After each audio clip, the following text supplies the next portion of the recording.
I think we might need to stop broadcasting this on the TV channel to get more people.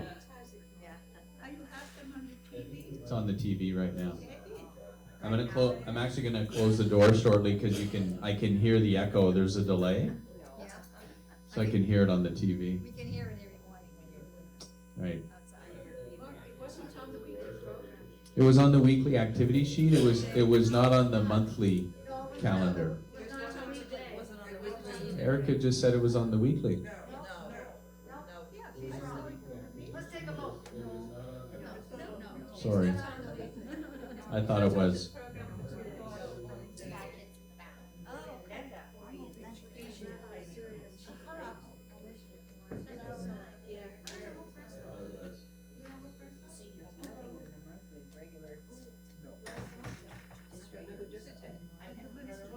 We don't have anybody.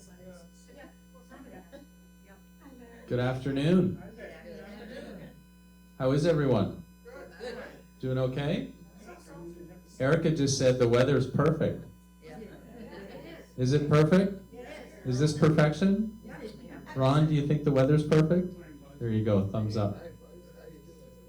So we, Christy, can I ask a favor? Could you turn the volume down a little bit on the TV there? Because we can hear it. There is a delay, so you can kind of, a little distracting, I think, for everyone. Thank you, I appreciate that. I think Shannon might have the remote to turn it down. Okay. All right. So for those residents that are in their homes watching this on the in-house TV channel, hello, how is everyone? We might have to stop doing that to get more of you in attendance at this, so I'm not sure about that. We'll bring that up with the resident council, see what they have to say. Because we've got, how many people do we have? 1, 2, 3, 4, 8, 9, 10, 11, 12, 13, 14, 15, 16, ooh, not even 20. Like 19. Wow, all right.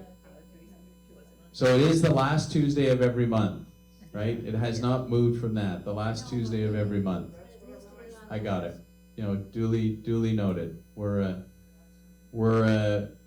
working on that. We're trying to get fully staffed. One of the things that's happening today is we are trying to, we were not very successful this morning with our job fair. We're hoping that when we re-kick that off at 5 p.m. today that we get a little better attendance.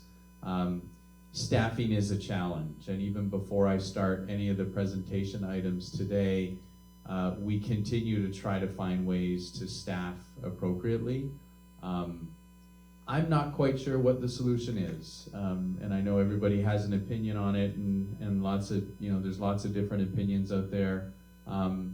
We might just need to get creative in some areas. We've started to talk a little bit about as we go through the budget process for next year on what some of that creativity might look like. But if you do know of anyone that is interested in working, whether that's full-time or part-time, I am sure we could find a place for them at Aston Gardens. So we continue to stay focused on recruitment, on retaining the staff that we have. We've made some, in 2021, we've made some wage adjustments in various departments, specifically in culinary.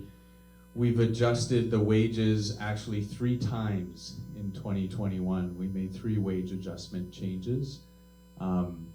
So we continue to try to find ways. Some people think it might be the pay, or I'm not quite sure. I think it's a combination of compensation, how people feel in their workplace, how they feel treated in their workplace. I think those are all important factors. So once again, if you know of anyone who might be interested, please refer them to the community.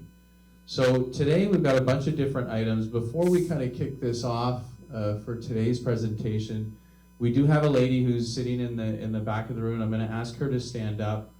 We will talk about her in the presentation, but Trudy Terry is here this morning. Trudy, can you stand up?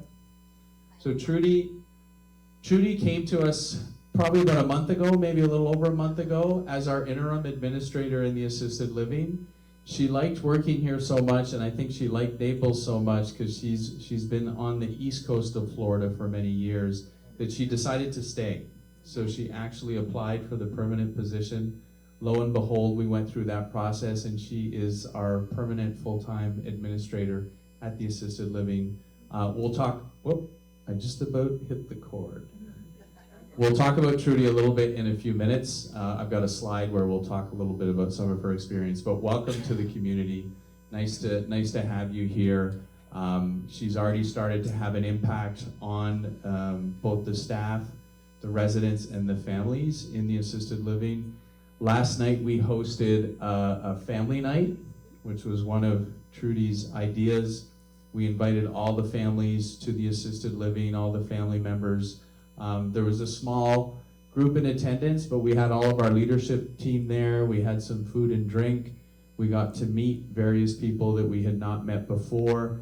We're going to continue to host events like that to continue that relationship with the families. It is very important that both residents and families are involved.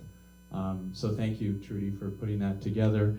And then another area that she's going to be focused on is developing a resident council for the assisted living. And we'll talk about that at another date. But there's a bunch of different initiatives that she's working on. Good stuff.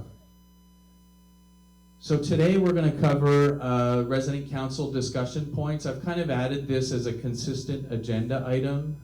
The resident council meets once monthly, approximately a week before this meeting. So we'll talk about some of the points that came from that meeting. Obviously, we'll talk a little bit about the pandemic, what's going on, what's the status of the pandemic. We'll go through each department, give you a little update on the different various departments. We'll talk about activities. I have some news relative to activities to share with everybody. And then we will, this was a resident council item, but we will talk a little bit about the gratuity or the no tipping policy. And then our next meeting, and we'll make sure it gets to the weekly activity sheet. Lori, thank you for sharing that with us. But it is December 28th. It's always the last Tuesday of the month at 3 p.m. All right, so the resident council was still talking a little bit about the suggestion boxes at their monthly meeting. We want to reiterate to the residents that there are those suggestion boxes that are looked at by each building representative in each one of the lobby areas. So please, if someone's more comfortable sharing that information in that way, they can use those suggestion boxes. They are reviewed by the building representatives on a regular basis. They do, believe me, they do go through those and they do look at them. Then the items are shared with the council, and obviously me as the representative at the monthly meeting as the representative of the ownership group. And then we develop which ones we'd like to communicate more on. Do we need an action plan? Do we need something more specific, more pointed to try to address some of those issues? We talked about this last month, but I thought it was a good month to reiterate the fact that with the arrival of holiday season, and we just went through our first holiday last week, there were family and friends that were on campus that are normally not in the community. So it is important to keep our residents safe. And in keeping them safe, we would really like to make sure that the message gets across that if any of those visitors or guests are unvaccinated, that they follow guidelines relative to mask wearing and social distancing. I know our policy has not changed. Our team members need to continue to wear masks inside the building. I will share with you, and I'm sure you've seen it, that I think there's a bit of everyone being tired with mask wearing. I don't know if all of you would share that sentiment, but I can see that, you know, it is a little more difficult. It does demand a certain discipline for people to do that. For now, we continue to request that our team members wear them. That might change. I'm going to share some statistics with you shortly. We'll see if that changes in the near future. We'll let you know. And then just make sure that any guests respect the guidelines and any protocols. Probably the main one is during dining through the buffet line to make sure that people wear their masks as they go through the buffet line. So this has been an ongoing item that I've shared with all of you, is the number of cases in Collier County.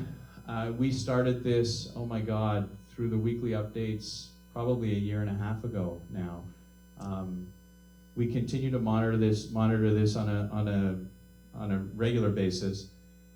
Right now, there's 22 average daily, per day, 22 new cases of COVID-19 in Collier County. That compared to last month, it was 24. So pretty similar, maybe a slight little drop. The infection rate is something we've talked about. It went up slightly. It's just under 1 at 0.96, which is a good thing as long as we can keep that under 1. Transmissions are low. 1 what? 1, so what that means, the infection rate, is that number represents for every infected person, how many other people get infected. So in other words, in Collier County, 1 person gets infected, 0.96 people get infected. What you need to worry about is when that number gets over 1, what's happening? It's moving. It's being transmitted at a rate that's not good. So if that number was, I mean, at the peak of the pandemic, I remember seeing that. I'd have to go back, but I think it was like 1.2, 1.3. That basically means it's starting to multiply, right? 1 person's getting infected, but 1.3 people are actually also getting the virus. So a month ago, that was at 0.8. So for every person, only 0.8 people were, on average, were getting infected. Okay, does that make sense? The positivity rate is a number that we've aspired or hoped that it would stay under 5%. It still is under 5% in the county at 2.7%. Last month it was at 3.7, so that's also a good sign from a transmission perspective. Cases have remained the same, pretty much the same over the last month with a slight drop in the positivity rate. So I think it's fairly stable. It's fair to say that it's fairly stable. I don't know. I know that in the news, just over the last few days, there's a new variant that has been discussed through the news. I've seen a little bit of it. I'm not quite sure what that's going to happen. I'm not even sure if there's any cases in the U.S. yet. I don't think there is. But chances are there will be. And we'll just have to wait and see what that looks like. So far, it doesn't seem to be too alarming, but we'll see. So rates are staying stable, really no increased transmission. The low positivity rate is a good sign. Our hope is that we continue these protocols and we'll see the numbers decline. I'm hoping to see those numbers go down, and we'll update any changes in the protocols. The other piece of this are the vaccinations. Vaccinations in the county have slowed down. Right now, 75.3% of the population that can receive the vaccine have received at least 1 dose. That's up 2.5% from last month, so a slight increase. Both doses, 65.3%, and this one month over month is a little smaller increase, about 1.4%. So if we continue to see a rise of 1 or 1.5%, it'll probably take close to a year to get around the 75%. So we'll continue to monitor that and see what that looks like. We continue to encourage vaccinations. We just had a little while ago our booster clinic. Thank you, the team for working with CVS to get that completed. And then if there's any changes to the guidelines, we will share those with you. I'm not quite sure what you're hearing. I haven't heard a lot about a potential other booster down the road. I think some of the experts might be talking about every 9 months or maybe once a year. We'll see how that goes. But for now, I think we should feel fairly comfortable that we have a large percentage of our resident population fully vaccinated with their booster shots. We did see an increase with our team members. We're not at the same level with the team members as we are with our residents. However, we have seen an increase in the team member population, which is good. All right, I thought I'd give you a little update on marketing and sales. Our team continues to make some really good progress relative to new residents. I don't have this statistics in here. I do have one that I'll share with you in a second. But we've seen a really good increase in our resident population in the independent living over the last 12 months, maybe a little bit longer, 12, 13, 14 months. Our occupancy rate is the highest that it's been, I believe, going back probably 4 years, which is a really good sign under the circumstances. One of the really cool statistics I'm going to share with you is that over the last 6 months, we've had over 100 new residents move into our community. That exact number, and I wasn't able to dissect it, I just looked at it quickly earlier today. It's at 113. So 113 new residents in the last 6 months, which is a really good sign from every perspective, right? If we get more residents, the community is more vibrant, there's more people in the community, there's hopefully more people participating in our activities. Shannon, who's here from fitness, she's seen an increase in people using the fitness center and participating in those areas. I'm going to share some thoughts with you on activities shortly. I'm hoping that we're really going to see a resurgence in some of our activities over the end of this year and the beginning of next year. So to see these types of numbers are really good. Now, this does not include residents that either transition away from the independent living. Some of them transfer to the assisted living. That happens. Some residents will move back maybe up north, closer to family. The good thing is the net number is a positive number. So in that same time frame, we've gained more residents than residents that have transitioned either out of the community or to another level of living. So that's really positive. So we continue to have really good momentum with prospective residents. Thank you to many of you that continue to refer people. I'm going to point out Ron and Patty Hinding that are here that have been fantastic advocates for the community since you moved in. Thank you for everything you do. There's other residents that have referred new residents, which is great. Please refer friends and family to the community. There's also a financial incentive for each one of you to do that. You do get a $3,000 referral credit if the resident that you refer moves into the community. It gets paid out over a certain period of time, but by the time that they lived here for 6 months, the referring resident will receive a $3,000 credit on their account. So there's a monetary incentive to do that. But we continue to see really positive signs from a prospective resident standpoint, which is really good news. Dining, our chef is working diligently here. How many people have had a chance to maybe meet Lee or see Lee? Is anybody? Okay. So our continued focus here is on recruitment. It really is just trying to figure out ways to recruit. I can't really share any of the details, but we've had a certain number of our servers come from an agency that has been, providing staff for us. We're working on a bit of a plan to see if we can't transition maybe some of those team members full time, which would be great. Some thumbs up over there. It's not as easy as saying, oh, would you like to come and work here? We'd love to have you here. It's a little more complicated than that. However, we are working and looking into possibilities of doing that with some of those team members, which would be great. We need to hire at least 6 more servers. We really need, on a full-time basis, we need 6 more servers. If some of those servers were part-time, then that number just goes up, right, to be able to cover the hours that we operate.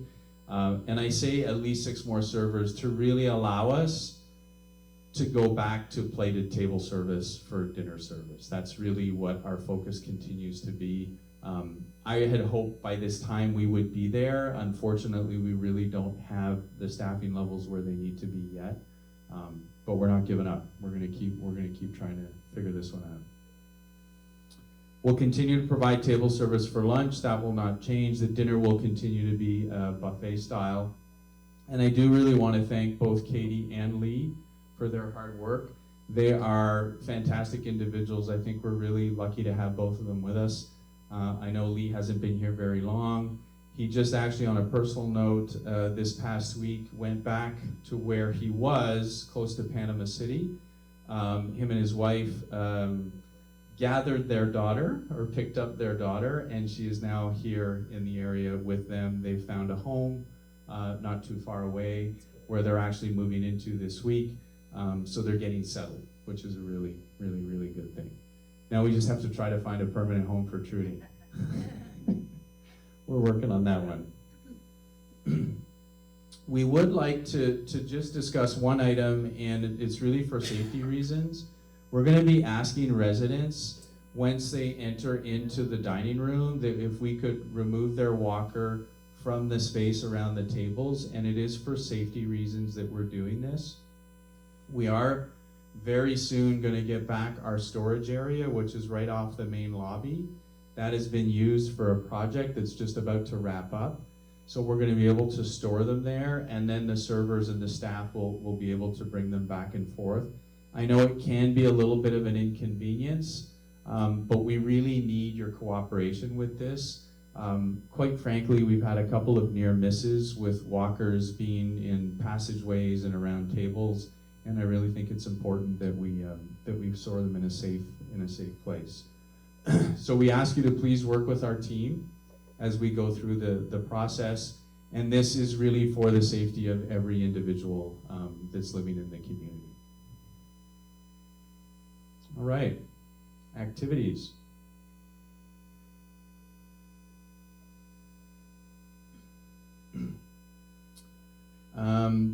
Well, actually, this is a bit of a reminder, but the Tuesdays and Thursday updates are being rebroadcast at 2:45 and 7 p.m.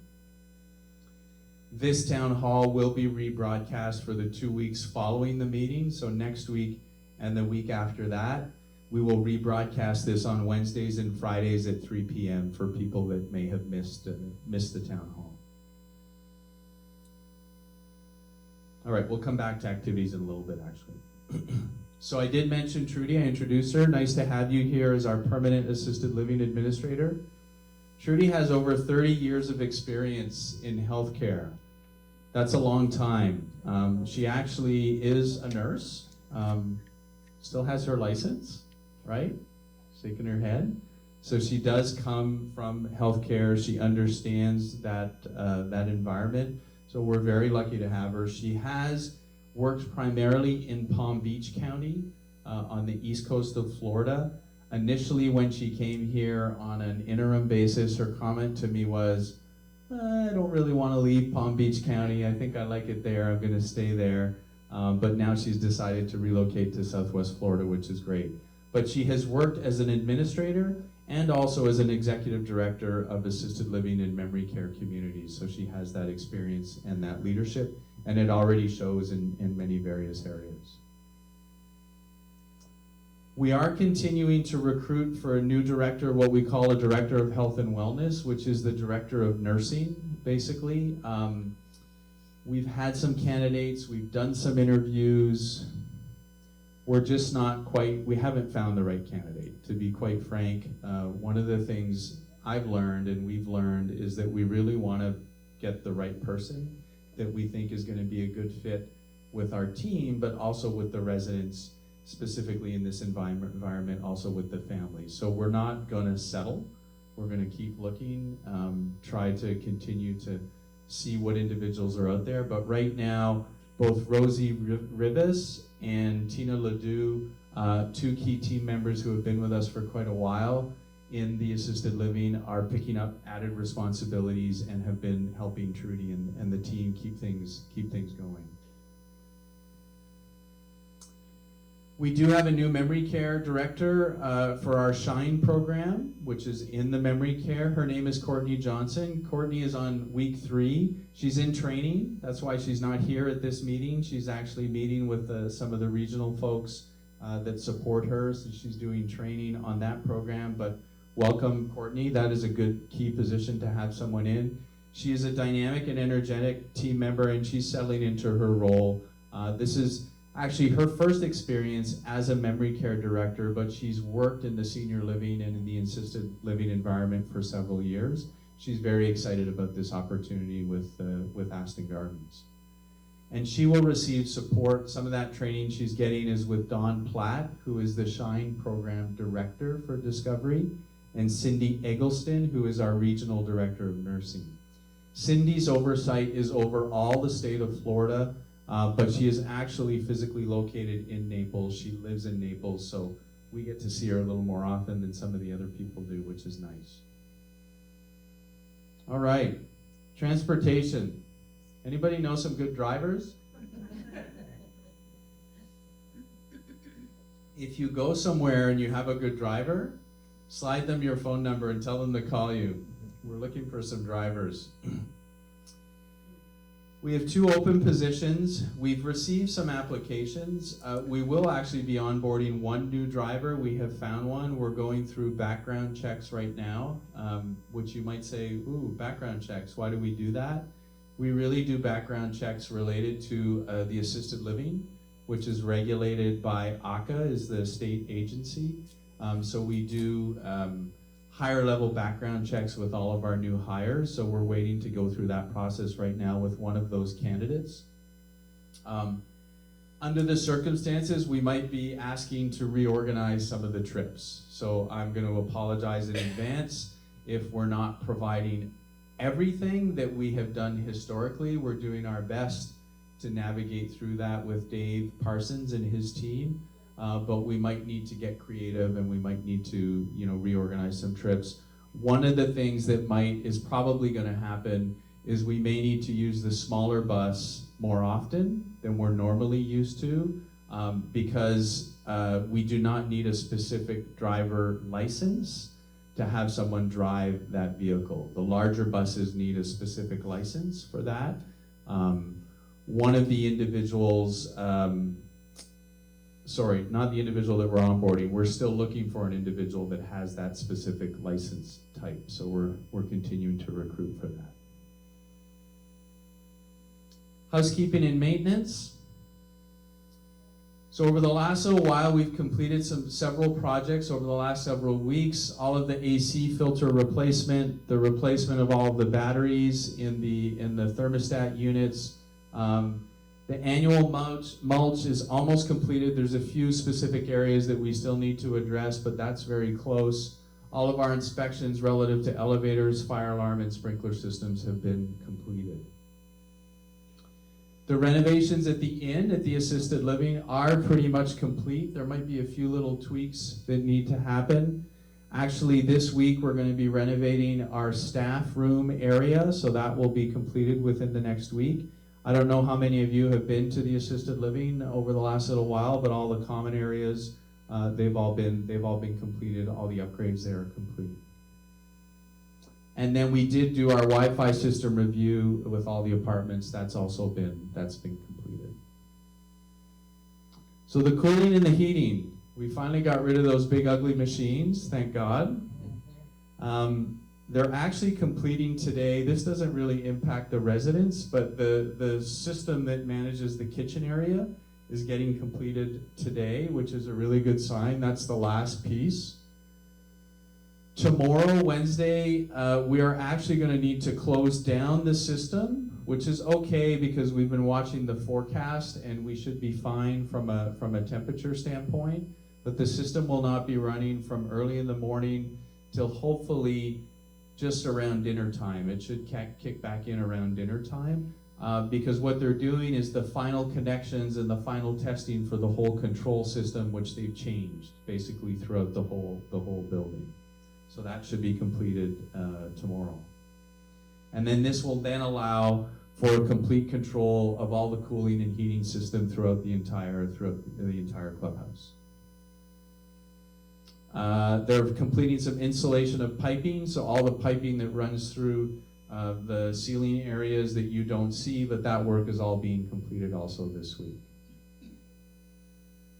Tree trimming. So we have our company, our landscape company lined up to do that. They are unfortunately not able to do it in December. I arm wrestled with them and I lost. Fran's shaking her head going, yeah. So they have told me that they are going to do it all in January. They have us slated in January to get that completed. So a little bit of a delay there. And then we've talked a little bit this year about the renovations in the residential buildings, the lobbies and the hallways. Does anybody remember that? We chatted a little bit about that. So that project is actually in final review stage. We've actually seen the scope, the design, some of the budgeted numbers, so that has come across our desks. We're waiting kind of for final approval and final tweaking. Once we have the schedule and the timeline, we will let you know. We'll let you know exactly when that's going to happen, how they're going to go about it. They will not be doing every building at once. So please, you might say, do my building first. I'm not even sure I'm going to choose which building goes first, but that is scheduled. So design development is complete. Execution is 2022. I just don't know exactly when we're going to execute that next year. All right. So activities. So we have recruited a new director for our activities for independent living. Her name is Brooke. Her last name is Harrington. Brooke is a dynamic young lady who's lives in the Naples area, has been here for several years, who is very excited to come on board and lead our activities in the independent living. We had shared with you that we were restructuring activities and we were going to recruit someone for the independent living side and then also continue to look for someone for the assisted living side. Brooke will be the director for the independent, and we are still searching for the assisted living. So we have not found someone yet as a director for the assisted living. Once again, similar to some of the other positions, we want to make sure that these people are the right fit from a culture standpoint before we proceed. This is really going to allow for a more comprehensive program because instead of overseeing the whole campus, they'll be focused on either the independent or the assisted, and then enhance the organization. Some of the hiccups, Lori, not putting things in certain communications, certain other things not happening in the way they normally should. Once we get Brooke settled and in her role, these things will be taken care of and they'll be corrected. She will be starting with us officially next Monday. December 6th will be her first day. So please let her settle in a little bit. Give her a little bit of time. But I think you'll really appreciate her level of service, she's got some really good ideas also from an activity standpoint, but she will also be looking to you to provide some of that feedback. We've talked a lot about trying to get more resident-led, resident engagement activities organized. I'm gonna point out Mary Cooper, who's at the back of the room today. Mary has really picked up and started doing articles for our newsletters. Thank you, Mary, for those articles. Those are fantastic. Mr. Sharp is not here in the room. He's done some stuff for us. Peppy, who is in the room, has organized different groups, the book club, the writing club, those things. So we want to do more and more of those, and Brooke has some really good ideas on how we might be able to execute some of those. So she'll be looking for your feedback and your information, your feedback. And then the other piece is she will be looking at putting together a small group of people that will probably meet on a monthly basis to review the programming with her and to make sure that we're not missing certain areas or we don't need to tweak certain things. So that is also something that she's going to put in place. She'll take some time to get to obviously know the residents and just to understand the current programming. So, like anything, I'll compare her a little bit to Lee when he showed up. We had our culinary committee led by Jim Cooper, and was doing great things. And so Lee was just here to try to understand that dynamic, and he's taken the time to get to know the committee a little bit more. Brooke will be doing the same thing just to understand the programming and see where we can make some changes. All right, so when you do see her, please welcome her to the community. She'll be here starting next Monday. All right, this was a topic, probably been a little bit of a hot topic. Well, at least for me, it's been a little bit of a hot topic. We did talk about this at the resident council, so this was discussed recently at our resident council meeting relative to the gratuity and the no tipping policy. This is not something new. This has been in place, I would imagine, for years within Discovery, but also within the senior living industry. I know where I worked previously, it was the same dynamic. The policy was the same. I think what the council wanted me to do was to review this, but to primarily, I'm going to give you what the policy is. So the present policy, and the one that's been in place for a long time, is that it is strictly forbidden to give any gifts, tips, money, gratuity, anything from a resident to any team member under any circumstance. Okay? That is the policy. And one of the things that I shared with the council the other day was a little bit of the rationale around why the policy exists. And when I shared it with them, they said, oh, that would be really good for you to speak to that at the town hall meeting and share it with the residents. And really it comes down to a couple areas why this policy is in place. A little bit of it is relative to the fairness and how equitable it could be or may not be. If tipping was allowed, probably some team members would receive more and other team members less. And someone could perceive that from an equitable standpoint as being unfair. The way the system works now is no gratuities are given throughout the year. Once a year, the team member distribution, residents raise the money, and then I'll talk about that shortly, but then it gets distributed evenly to all the team members. So that seems to be a fair process to go through. The other area I shared with the council is relative to our demographic of resident and our resident base. There could be opportunity here for individuals to take advantage of certain situations. And I like to assume positive intentions. That's something that I always keep in the back of my mind. But relative to some of our residents and their cognition, there could be an opportunity here to take advantage sometimes of residents. Team members might see an opportunity to do that. And having this policy in place does not allow for that. So in other words, what I'm sharing with you is a team member could say, oh, Mrs. Brown, you didn't tip me for that. And quite frankly, Mrs. Brown may have tipped, may have not, may have chosen not to tip, but might not remember that she tipped or not. And then there's a situation there that is not a good one to be in. So, those are some of the philosophies around why this policy is in place. Another rationale is also preferred individuals providing better service to other residents. So from a fairness standpoint, when you do it the way we're doing it, everyone gets serviced the same way.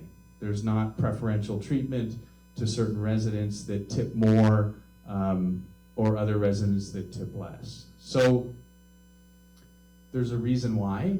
Those are some of the reasons why. I was not around. I was specifically not with Discovery when the policy was created, so I can't tell you what the leadership was thinking when they did it. But what I can tell you is it is fairly standard within the senior living industry. Will it always be this way? I'm not sure.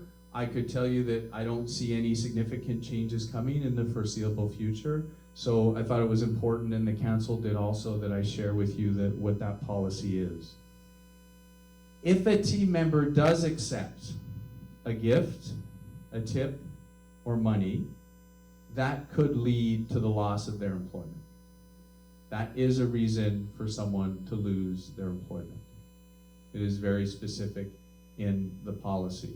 So the consequences of a resident tipping someone and then obviously a team member accepting that gratuity or that gift can be that loss of employment. We understand that residents would like to show their appreciation. One of the comments I got back was, well, I really like Maria. She's fantastic, and I just want to show my appreciation. I understand. You need to find another way to show your appreciation. Or the opportunity, the monetary opportunity, is the Employee Appreciation Fund. That's the way that you can show that appreciation. So the way to do that is the Employee Appreciation Fund, and the annual distribution will be happening this week on Thursday, December 2nd at 3 p.m. here in the multi-purpose room. We will be distributing those funds to the team members. The money raised is a little bit lower than last year, not significantly lower, just a little bit, due to having less team members with us this year. Actually, the amount of money that is being given to full-time team members is a little bit higher than it was last year. So that's a nice increase. And thank you for that. All right.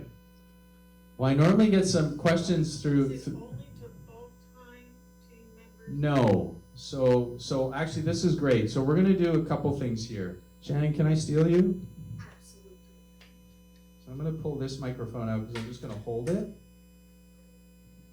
You're going to run this one. Mary, you're going to kick us off with the first question, okay?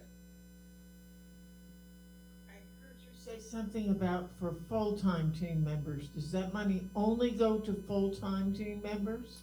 So Mary Cooper is asking the question, does the money only go to full-time team members? No, it goes to all team members, except for team members that are in our leadership group, so the group of directors, or any team members that have a commission type or a bonus attached to their compensation. They do not participate in this. What does that mean? Well, that means like myself or one of the directors, part of their compensation is they get a base compensation, and then they have goals and objectives, and they can receive a bonus based on those goals and objectives.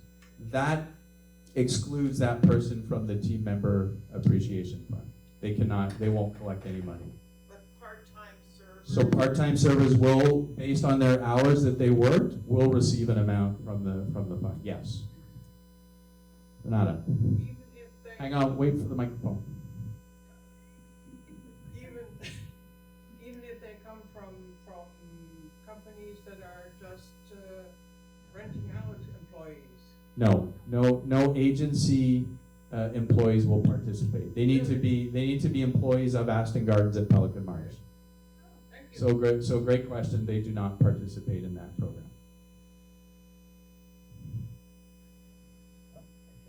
Perhaps I don't understand exactly the premise that you're stating is to not be able to tip. I'm not familiar with it. I know that I formerly owned a restaurant, paid my employees well, but when they were tipped, it was without a question, and I thought it was not appropriate. They were still paid gratuity. So for the incredible service that we get here, it's marvelous. And I find myself feeling very embarrassed because I think that they deserve, from me, doesn't have to be from 50,000 people, but the service that I receive, I want to tip. I feel they're entitled to it. And I think that if they're being disparaged by accepting it, that's unacceptable to me. That's So living under some other roof.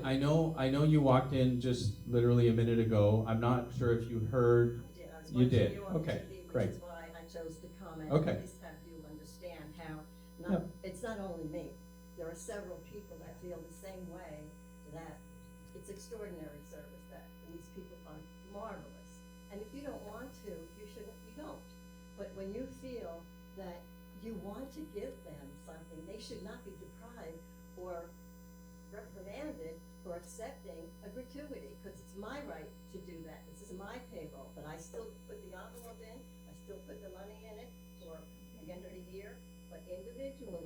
these people deserve more, in my opinion, so. I'm not gonna belabor any of the points that we already went through, because you saw that, you listened to that. Mark didn't create the policy. Not one person who works in this community created the policy. It is an existing policy that has been in place for many, many, many years. Some of the reasons why are the reasons that I shared in the presentation. We could debate the validity of the policy. That's a different conversation. One, quite frankly, that I don't think this is the forum to debate it, because we will not make a decision to change it here. The decision doesn't belong to me. It doesn't belong to any of the residents that are here or that are listening or that live in the community. So thank you. I appreciate your feedback. But relevant to the conversation, what is clear is that there is a policy, and that what the outcome could be if a team member accepts a gratuity or a gift from a resident is they could lose their job. And that is clearly written in the Discovery Senior Living policy. I don't know how much clearer I could be on that point. It's an employee, it's not the fact that an ownership for somebody who is home here or rents here, but if you have received. Can you take the microphone, because people can't hear you? I'm sorry. When you receive extraordinary service from the services that are available, and you want to be the person to give an extra gratuity, I don't think they should be reprimanded or deprived of receiving it. I understand that. That is your opinion. You even said it's your personal opinion. Correct. So, We do not own Discovery Senior Living. We do not create the policies that the company puts in place. I, however, need to make sure that they're followed. That is part of my job. And one of the reasons why I'm sharing this with you, and I shared it with the council, is because I need to enforce those policies. So the discussion about it's good or not good, I don't agree with it, I think I should be able to give more money to the team member, is not relevant to the conversation we can have right now. I'm willing to have more conversations about it, but I can tell you right now that Mark will not change this policy all by himself. I understand, excuse me, I understand what you're saying, but I think it's a privilege, it's a rite of passage for anyone to say, thank you very much, you helped me. So there is a mechanism in place, and it's called the Employee Appreciation Fund. That means it's distributed to all of them. I'm Correct. not serviced by everybody. Correct. Individually, there have been people that have gone out of their way to. I understand that, but if you do give those team members money, you are jeopardizing their employment. I don't know how to be clear about that. Well, I'm just saying, if I want to be reviewed, if it's up to the individual, you're still giving to the gratuity fund, the money is there. But if you wanted to go over and above by saying thank you to somebody who was helpful, extraordinary, I have fallen and been helped into my apartment. Now that to me was an extraordinary effort. And I understand that. I really do understand that. But financially, if you do that, you're jeopardizing their job. In today's environment, with the way things are today, you are jeopardizing their employment. No, but Pepe. the policy- One of the things that you can do. Pepe, please take the microphone.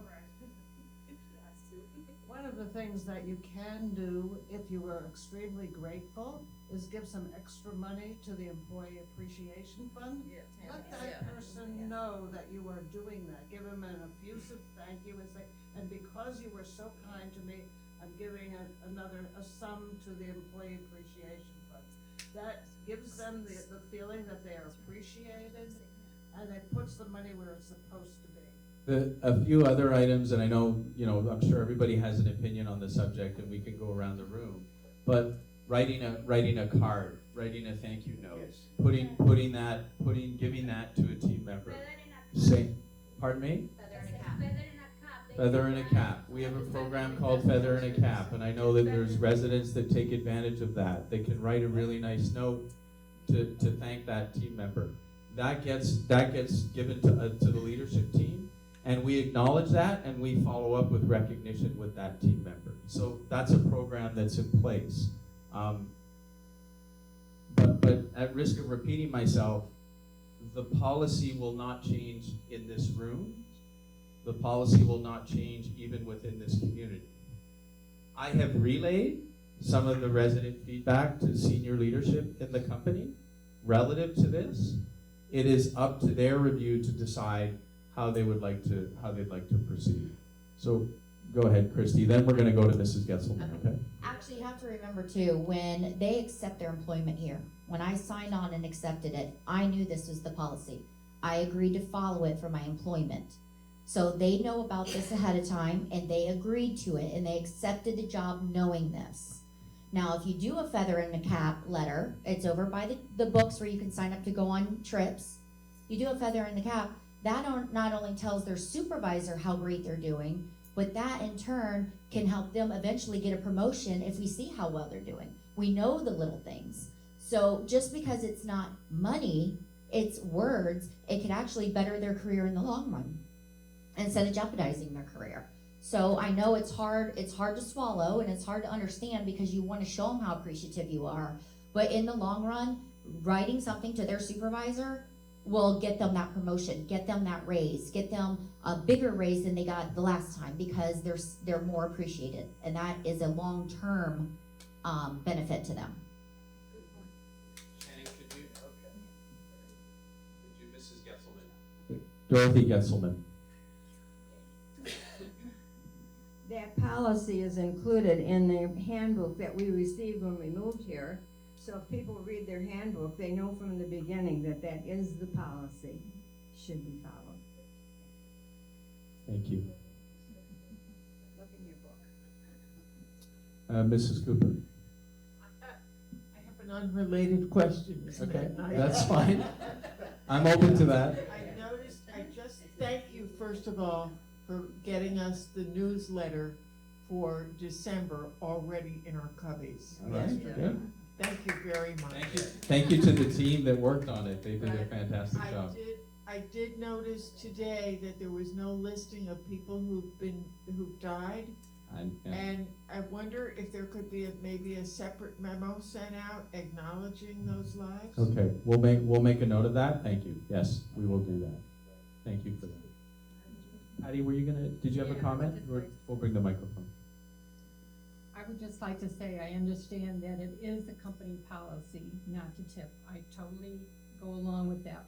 But I think you would be amazed at how many people do take the tips, and the only ones that get fired are the ones that somebody squeals on. And at our age, we are very, very generous. We can't take it with us. So I think that if we see something special, we like to be able to share it. Understood. I get it. You know, it's I don't know. I mean, I'm sure there's lots of different analogies that people could come up with relative to this. You know, there's rules and regulations everywhere that we might agree or disagree with. I know in the many years that I've been working, there's policies and rules and regulations that I don't agree with. I just don't flat out agree with them.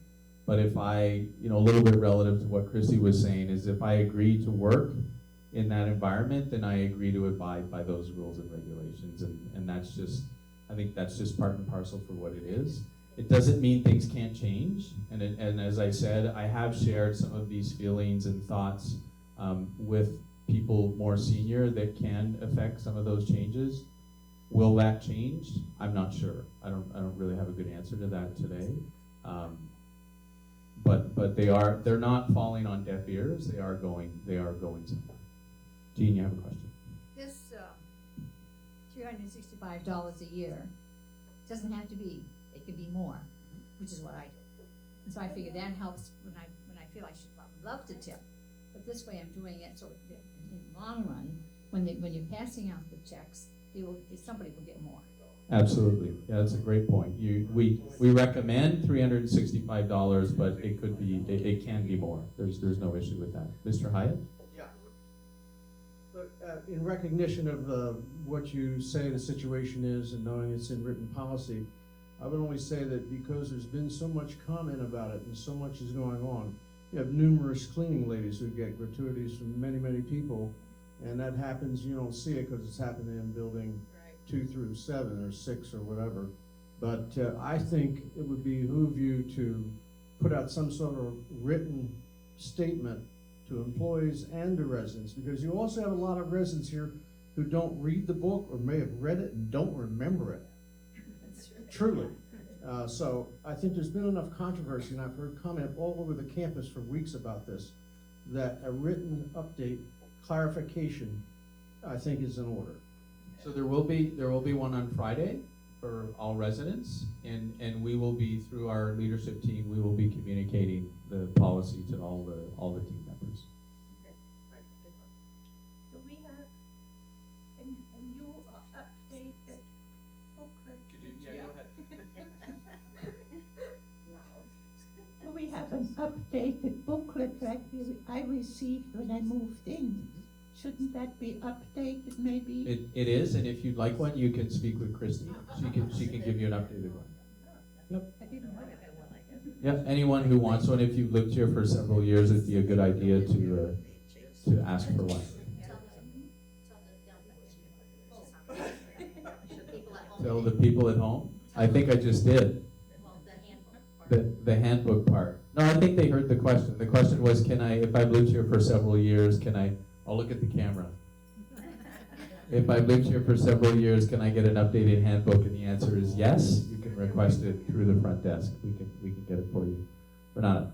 Could you add then please the email address? Can you hold that closer to your mouth? Oh.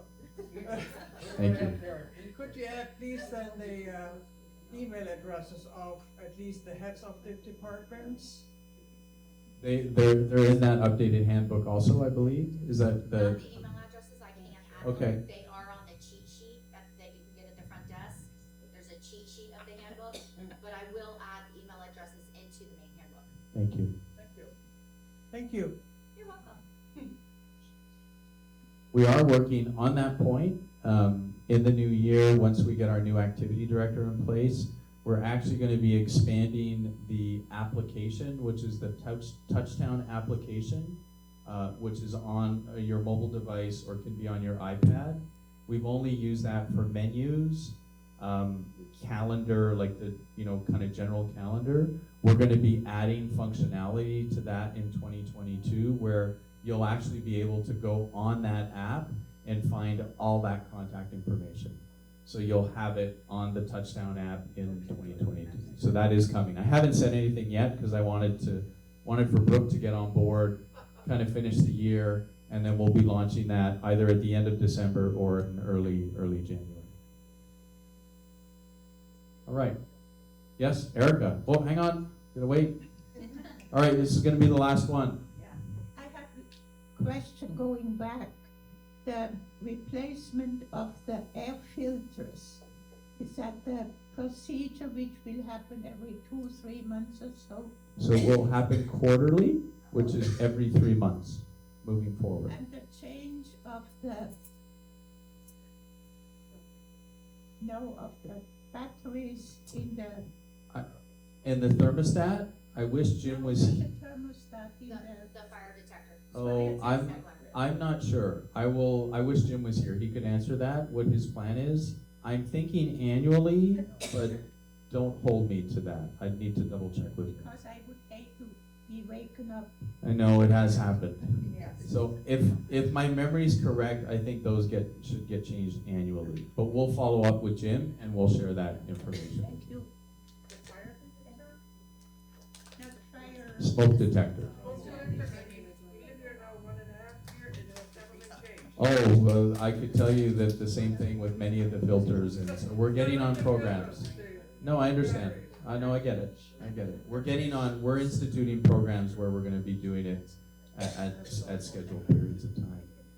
So thank you for the feedback. I really appreciate it. Next time, don't stay home or don't watch it on the TV. Come in here and watch it live, okay? All right, thank you. Thanks, everyone. Thank you. Okay, it's time for dinner, not for you.